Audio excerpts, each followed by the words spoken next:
Capítulo 58. Juega conmigo. La directora frunció los labios y frunció el ceño ligeramente mientras observaba a la mujer frente a ella. Leila, en cambio, permanecía sentada tranquila, pero resuelta, esperando su decisión. Solo con su mirada, la directora pudo ver que Leila estaba decidida. ¿Está segura, señorita Llewellyn?, le preguntó a Leila de todos modos, mirándola por encima de las gafas. Leila solo asintió. Sí. Me gustaría hacerlo. Respondió de inmediato, como si la idea no la hubiera asaltado de la nada. No bromeaba sobre su deseo de mudarse. Dar clases en otra escuela, una mucho más lejana. Disculpe la intromisión, pero, tarareó la directora mientras apoyaba la barbilla sobre sus manos entrelazadas, observando a Leila con más atención, ¿no es esta la escuela más cercana a casa? ¿Por qué querrías que te transfirieran? Que ella supiera, Leila solo tenía que ir en bicicleta a la escuela todos los días. Lo preguntaba, no porque fuera una profesora experimentada, sino porque era muy trabajadora. Claro, era una novata, a menudo carecía de experiencia en asuntos que le causaran algunos dolores de cabeza en el camino, pero podía ver el potencial de la chica. En resumen, le había cogido mucho cariño a Leila. De hecho, esta escuela también era la mejor opción que podía tener para adquirir experiencia y desarrollar una carrera. ¿Debería mencionar también que las otras escuelas de Carlsbad no tienen vacantes para contratarte? La directora inquirió, suspirando brevemente. Además, tendrías que mudarte, buscar un lugar donde quedarte y viajar varias veces solo para cambiar de escuela. Sí, lo entiendo y estoy dispuesta a hacerlo. Leila sí que pensaba en esas cosas. Era imposible no hacerlo. Pero sabía que tenía que hacerlo. La directora tarareó pensativa antes de recostarse en su silla. Si hay algún problema en la escuela, te aseguro que podemos solucionarlo, Leila. Dijo en voz baja, ¿ha habido algún problema entre tus alumnos? ¿Compañeros? No. No ha habido ningún problema. Leila negó con vehemencia. Los profesores han sido buenos conmigo, sobre todo contigo. Y los niños son unos auténticos ángeles, es solo que... Se le atragantó la voz. ¿Cómo iba a explicar que sus razones para irse ni siquiera estaban relacionadas con el trabajo? Solo, la instó la directora, arqueando una ceja inmaculada, esperando que siguiera preguntando. Leila controló sus rasgos, sonriendo cortésmente. He pensado en esto no por mis problemas en la escuela, sino porque siento que necesito más experiencia fuera de mi zona de confort. Leila explicó, quiero ampliar mis horizontes, ir más allá de mi hogar para poder mejorar mis habilidades, por mí y por los niños a los que enseñaré. Terminó. La directora se quedó atónita ante su respuesta, ligeramente impresionada. ¡Qué elocuente! Suspiró resignada. Si eso es lo que realmente quieres, ¿quién soy yo para negarlo? Bajó la vista hacia su mesa de trabajo y comenzó a reorganizar papeles. Por suerte, hay muchos que también desean adquirir experiencia aquí en Carlsbad, así que encontrar un sustituto no debería ser muy difícil. Muchas gracias por su consideración. Le dio las gracias efusivamente. Leila sabía que su experiencia en Carlsbad le servía de experiencia. La escuela era bastante prestigiosa, ubicada en una ciudad floreciente, no muy lejos de la capital del Imperio Ver. Una excelente oportunidad laboral, de hecho, haber conseguido un trabajo en un lugar así a pesar de su falta de experiencia. Pero era la única excusa que se le ocurría y que le bastaba a la directora para solicitar un traslado de escuela, lejos de casa. Aunque aún tendrá que completar el semestre antes de que se pueda procesar su traslado. La directora continuó, sin embargo, si cambia de opinión, no dude en volver y retractarse. Leila dudaba que alguna vez se retractara de su solicitud, incluso si le dieran un semestre entero para pensarlo. Estaba decidida a mudarse lejos de allí. Tras darle las gracias una vez más, Leila se levantó y salió de la oficina de la directora, cerrando la puerta suavemente tras ella, y regresó a su aula antes de dejar escapar un largo suspiro de alivio. Comprobando que estaba sola, Leila se acercó a la ventana, observando las hojas del roble mecerse suavemente con el viento antes de que su tallo se rompiera y cayera al suelo. El otoño se acercaba a su fin mientras el invierno se acercaba lentamente. Los rayos del sol se filtraban entre las ramas casi desnudas de los árboles, filtrándose con la luz que se filtraba por las ventanas y proyectando sombras alargadas sobre su rostro. Tengo que irme de Arbis, pensó, contemplando lo que sería su último otoño en la escuela. De hecho, Leila lo pensó detenidamente. Le tomó varias noches sin dormir y días ajetreados tomar esa decisión. Por mucho que le doliera irse y, por lo tanto, no poder pasar más tiempo valioso con su tío Bill. No quería repetir lo que pasó con Kyle. Había aprendido la lección. Ya no podía aferrarse a deseos y anhelos poco prácticos. Solo complicaría las cosas, se lo haría más difícil a largo plazo y arruinaría todo por lo que había trabajado duro. Así que Leila decidió centrarse en sus planes originales. Además, el hecho de que se hubiera convertido en maestra en la ciudad vecina o en algún otro lugar no significaba que no pudiera visitar al tío Bill de vez en cuando. Pensaba que incluso podría convertirlo en visitas semanales si lo hacía durante los fines de semana. Y tal vez el alojamiento y la comida resultaran caros en un lugar extranjero y retrasaran los preparativos que tenía para continuar sus estudios universitarios. Aún así, era una alternativa mucho mejor que quedarse más tiempo en Carlsbad. Haría lo que fuera con tal de alejarse de ese hombre y de Arbis. Todo irá bien, murmuró Leila en voz baja para sí misma. Pronto todo irá bien. Ya verás, repitió. Tal vez, después de repetir esas frases una y otra vez, empezaría a creer en ellas. Y así, esbozando una sonrisa, regresó a su escritorio. Mudarse no era nada nuevo para ella, después de todo. Toda su infancia consistió en mudarse de un lugar a otro, alojándose con familiares, uno tras otro. De niña, la hacía sentir miserable, pero sin duda le enseñó valiosas lecciones de vida, que ahora le eran muy útiles. Sí, ya era una adulta, con un tío cariñoso que la apoyaba en cada esfuerzo. Sin duda, al final todo saldría bien. Inconscientemente, se frotó los labios suavemente con los dedos. Respiró hondo antes de levantarse para ponerse el abrigo. Arregló sus pertenencias y metió en su bolso lo que necesitaba para los próximos días, antes de que su respiración se entrecortara al ver una simple tela blanca. Allí, inocentemente metido en uno de los bolsillos interiores de su bolso, estaba el pañuelo del duque. Los recuerdos de su último beso asaltaron su mente antes de apartarlos y respirar profundamente. No podía permitir que él la afectara más. Así que, sin más dilación, cerró la puerta de su aula al salir del edificio.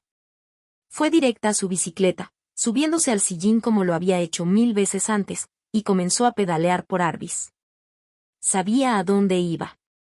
Riet von Lindman conducía obedientemente su coche, con la vista fija en la carretera. Su agarre del volante se aflojó al girar suavemente, entrando en el sendero que conducía a la urbanización Arbis. En cuanto cruzó el límite, vio de reojo a una mujer que se refugiaba bajo un árbol. Disminuyó la velocidad hasta detenerse, mirándola fijamente.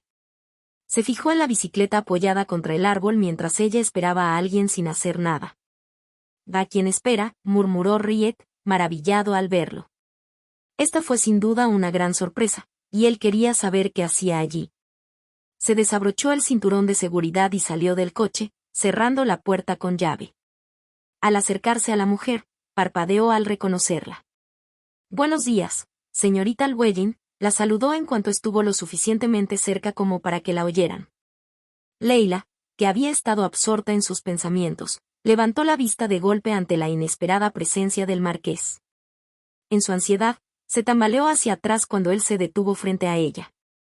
«Marqués Lindman, que tenga usted también un buen día», le devolvió el saludo cortésmente después de un minuto entero, aunque el nerviosismo persistía.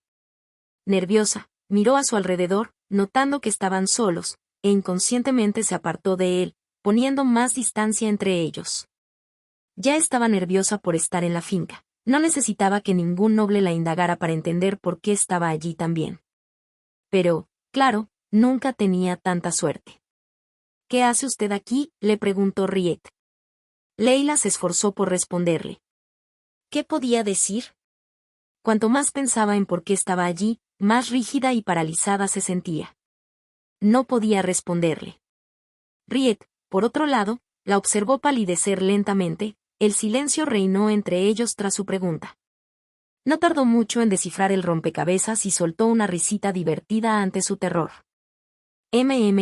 Bueno, veamos. Elliot no puede ser el hijo del doctor, rió Riet, observándola con atención. No está en la finca ahora mismo. Fingió pensarlo unos instantes más antes de jadear con fingido dramatismo. Podría ser. ¿Estás aquí por el mismísimo Duque Erard? Leila volvió a mirarlo de golpe ante su tono burlón. Sintió como se sonrojaba, fruncía el ceño en respuesta, la vergüenza que sentía oculta tras las gafas. Riet se acercó, con las manos entrelazadas a la espalda, acercando la boca a su oído. El hombre al que espera la señorita Llewellyn debe ser Matías, ¿verdad?, susurró antes de enderezarse, poniendo distancia entre ellos una vez más. Al oír. Ante sus sospechas una vez más, Leila sintió que las palmas de las manos se le humedecían, un sudor frío le corría por las sienes y los nudillos se le ponía blancos al apretar el bolso con más fuerza, frustrada. Solo había venido a devolverle el pañuelo al duque, pero ¿cómo era posible que sintiera como si le hubieran puesto una bomba de relojería? No quería quedarse atrapada sola con él en el anexo, así que esperó allí, junto a la carretera. Menudo error. Te ha comido la lengua, reflexionó Riet. ¿Por qué? ¿Te he dado demasiado en el clavo? Disculpe mi rudeza, pero debo irme ya, Marqués, se obligó a decir Leila, moviendo discretamente el bolso tras ella mientras se daba la vuelta para marcharse. Ya alcanzaría al duque en otro momento. Sin embargo, Riet era más alto y ágil que ella. La alcanzó rápidamente, obligándola a detenerse mientras le bloqueaba la salida. «Ah, ¿no esperas un poco a mi querido primo?», preguntó. «Aún no lo has visto, y seguro que llevas un buen rato esperando. Sería una pérdida de tiempo irte ahora». «Estoy segura de que no fue una pérdida de tiempo, disculpe». Leila intentó esquivarlo una vez más para pasar, pero en lugar de eso, Riet la agarró del hombro y la retuvo. «Ah, pero insisto», exclamó. «Por cierto, ¿sabías que el duque no está en casa ahora mismo?», le explicó con tono informativo. «De hecho, se fue a escoltar a su prometido», enfatizó. «¿Eso te molesta, oh, pobre señorita Llewellyn?». Leila intentó frenéticamente zafarse de su agarre, lo que a su vez empezaba a irritarlo cuanto más forcejeaba. ¿Acaso no veía más allá del miedo que él intentaba ayudar? Cuando Riet se detuvo y se acercó a ella, solo pretendía bromear un poco. Sin embargo, cuando supo, o mejor dicho, adivinó correctamente, que ella se había estado esperando a Matías, la burla se convirtió en lástima. La pobre ni siquiera se dio cuenta de que su querido duque se había ido de la finca. Se compadeció profundamente. Después de todo, él también estaba enfrascado en su propia y trágica aventura amorosa. Riet creía firmemente que ella también estaba sufriendo los efectos de la angustia por la noticia, igual que él sufrió al ver a Matías salir de la mansión para acompañar a su prometida, Claudine, esa mañana. El doloroso anhelo aún le pesaba en el corazón, así que, por supuesto, la comprendía. Pero eso no significaba que no estuviera en contra de jugar con ella un poco más para su diversión. Aunque, pensándolo bien, Matías es un hombre bastante simple, ¿verdad?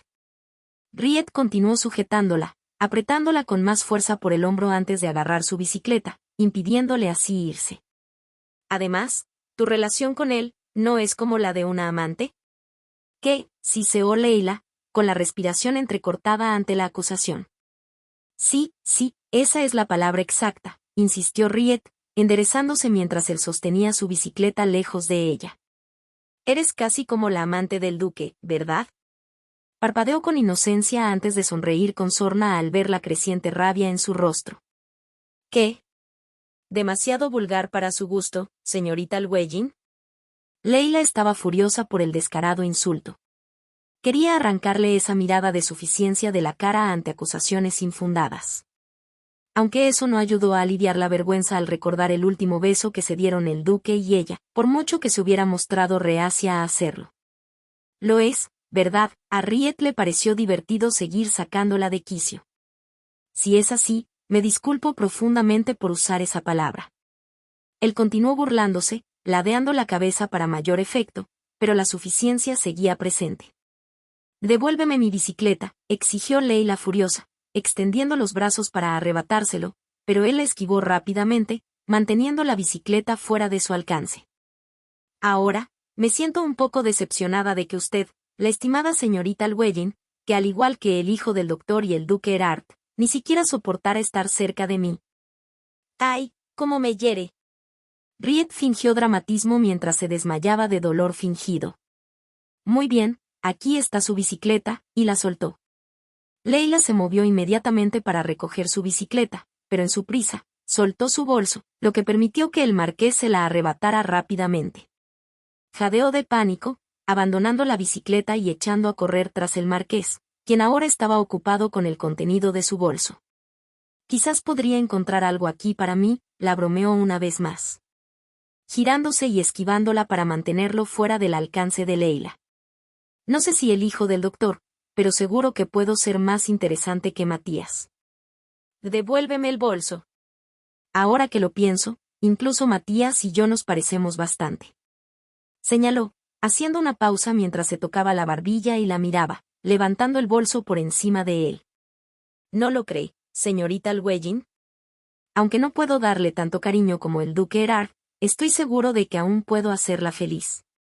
Sin importarle su aspecto, Leila lo agarró del brazo mientras saltó para recuperar su bolso robado. Sentía la creciente frustración que amenazaba con estallar en su interior mientras se le nublaban los ojos y le temblaban los labios. Deja que el aburrido duque se lleve bien con su aburrida prometida, y mientras tanto, juega conmigo, señorita Llewellyn, dijo Riet con voz cantarina mientras mantenía el bolso fuera de su alcance. Sin duda, le divertía mucho verla ponerse de puntillas para alcanzar su bolso, como si contuviera todos los tesoros del mundo. En fin, se le estaba entumeciendo la mano, así que lo dejó caer inmediatamente y se lo devolvió también. Devuélvemelo. Leila no tardó en arrebatárselo de las manos, envolviéndolo contra su pecho para protegerlo. Olfateó, agarró su bicicleta abandonada, la enderezó, se subió y se alejó pedaleando. Con las prisas, no se dio cuenta de que se le resbalaban los zapatos a rayas. Vamos, solo bromeaba. Y gritó Riet. Señorita Llewellyn, prometo ser un buen chico. Pero Leila ya no la escuchaba y se distanciaba cada vez más. Riet solo suspiró con lástima antes de notar los zapatos que había dejado atrás. Los recogió, dándoles vueltas entre las manos antes de gemir resignado, y echó a correr hacia donde ella se había ido antes de desaparecer por la esquina. Chillido. No llegó muy lejos cuando oyó el alarmante sonido de una colisión entre algo metálico y otro objeto. Riet empezó a acelerar el paso lentamente mientras las alarmas sonaban en su cabeza. En cuanto dobló la esquina, se detuvo desconcertado al ver a una mujer caída en medio de la carretera, delante de un coche negro que le resultaba familiar, que parecía haber derrapado. Riet se quedó paralizada, sin saber qué hacer, cuando alguien salió apresuradamente del coche. Al parecer, el conductor fue el primero en ver cómo estaba la mujer que seguía inmóvil en el suelo, y pronto una pareja salió de la parte trasera. Matías y Claudine. ¡Dios mío! Leila, exclamó Claudine presa del pánico al ver a la mujer. Riet se quedó paralizado, observando la escena, el cuerpo desplomado de Leila y su bicicleta abollada junto al coche. La mirada de Riet se dirigió entonces a Matías, quien observaba con indiferencia el cuerpo de Leila, que yacía boca abajo. En brazos de Leila, ella seguía aferrada a su bolso como si fuera un objeto precioso. Matías la recorrió con la mirada antes de desviar la mirada hacia un lado para encontrarse con la de Riet, que permanecía inerte frente a una farola. Por suerte, el accidente parecía peor de lo que fue. A pesar de haber sido atropellada, Leila solo había sufrido heridas leves, por lo que aún podía mantenerse en pie y caminar bastante bien. Matías había sugerido llevarla al hospital para estar segura, pero Leila se había negado obstinadamente. Tras confirmar que estaba bien, Matías consideró oportuno olvidar el incidente. Volvamos a la mansión, anunció, mirando a los sirvientes que estaban con ellos, quienes habían estado atendiendo a Leila. Aunque los sirvientes estaban particularmente preocupados por Leila, no hicieron nada mientras la observaban hasta que desapareció de su vista. Sí, sería una buena idea. Claudine accedió de inmediato tras despedirse de Riet. Y ahí quedó el asunto. Matías la acompañó obedientemente de vuelta al coche. Riet, que parecía sonrojada, lo siguió poco después mientras él regresaba al suyo, a la entrada de la calle Plátanos. Claudine observaba por la ventanilla del coche, con la mirada fija y preocupada, mientras ambos pasaban junto a Leila. No pudo evitar recordar cómo Leila se había precipitado delante del coche. Normalmente, Claudine era una mujer tranquila, pero cuando Leila apareció de la nada y fue atropellada, pensó lo peor. Pensé que la habían atropellado bastante. Me alegro de que esté bien. Claudine suspiró aliviada. Hablando de Leila, recordó cómo Riet la había sujetado a los zapatos momentos después de doblar la esquina donde la atropellaron. Debía admitir que casi perdió la compostura en ese preciso instante. No esperaba que Riet fuera tan impulsiva e impaciente. La mirada de Claudine la desvió, escrutando discretamente a su prometido. Esperaba algo después de ese susto casi mortal para Leila, pero no podía interpretarlo en absoluto. Incluso después de esto, él seguía tan indiferente. Si no lo supiera, habría pensado que no le importaba Leila en absoluto. Matías ni siquiera se puso furioso por haberla atropellado accidentalmente, ni le preguntó a Riet por qué le había estado sujetando los zapatos. Qué típico del duque Erard. Cuando llegaron a la puerta principal de la mansión y el coche se detuvo, Claudine no pudo evitar sentir lástima por Leila.